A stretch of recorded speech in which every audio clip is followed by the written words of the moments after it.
Andrea Mura, il più vincente velista oceanico italiano degli ultimi anni, si sta preparando per affrontare una delle più affascinanti e dure regate per navigatori in solitario, la Ostar.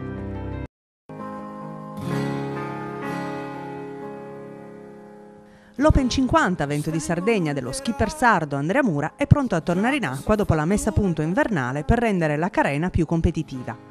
Obiettivo dichiarato è la Ostar, regata atlantica in solitario, che prenderà il via il prossimo 27 maggio dall'Inghilterra per approdare a Newport negli Stati Uniti dopo 3.000 miglia senza assistenza e senza scalo nelle fredde acque del Nord Atlantico. Al momento sono già una ventina le barche iscritte che si daranno battaglia in tempo compensato su questa difficile rotta, con Vento di Sardegna tra le favorite. Un gran giorno per questo varo, per l'impegno di tutte le persone che hanno lavorato dietro le quinte, sono veramente tante, un grande lavoro di squadra, la barca è altamente tecnologica quest'anno e sarà più performante per una regata durissima che merita tutto questo impegno, che è appunto la Ostar, che partirà dall'Inghilterra e arriverà negli Stati Uniti.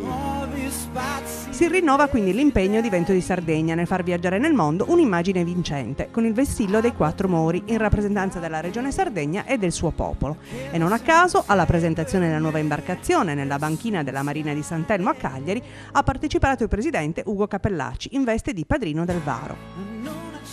Vento di Sardegna è un'eccellenza sarda che coniuga tradizione, innovazione, competenza, saperi antichi che sono quelli della navigazione, a tecnologie moderne, innovative, e la cosa bella è che gli uni e gli altri sono fortemente caratterizzati da un'identità sarda, perché le imprese che hanno lavorato a questa sfida, a questa bella avventura, sono imprese sarde.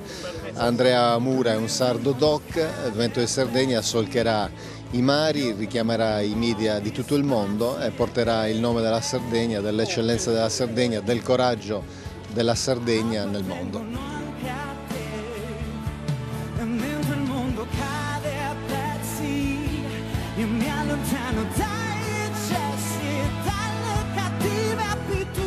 È un modo straordinario per veicolare il nome della Sardegna, per l'immagine della Sardegna, perché è un'immagine sana, è un'immagine che mette insieme le bellezze della natura, del mare, le condizioni climatiche, tutte condizioni che qui abbondano e fanno sì che ci sia una grandissima, importante, solida tradizione in campo velico e sportivo, e poi le tecnologie, quindi diciamo che è il modo migliore per portare la Sardegna nella sua immagine migliore. L'imbarcazione è stata messa in acqua e alberata e può contare su elementi ultra tecnologici di ultima generazione.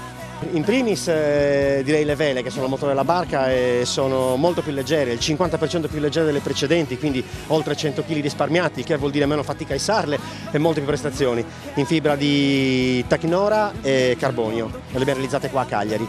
Poi il sartiame in carbonio, qui a fianco a me, questo cavo nero, è arrivato pochi giorni fa dalla Spagna, è ultra leggero, pesa solo 11 kg ad altissima resistenza. E poi il siluro, quello che si vede alle mie spalle, è molto più affusolato, più leggero e quindi con un CX e un'idrodinamica maggiore, per cui la barca avrà una velocità media più alta. Ma in questa competizione il primo sfidante da vincere è il tempo. Vento di Sardegna lascerà Cagliari questo mese per prepararsi al meglio a una delle più affascinanti e dure regate transatlantiche per navigatori in solitario. E speriamo sia sufficiente per battere il record della Ostar, che è di 15 giorni e 18 ore, stabilito da Giovanni Soldini nel 1996.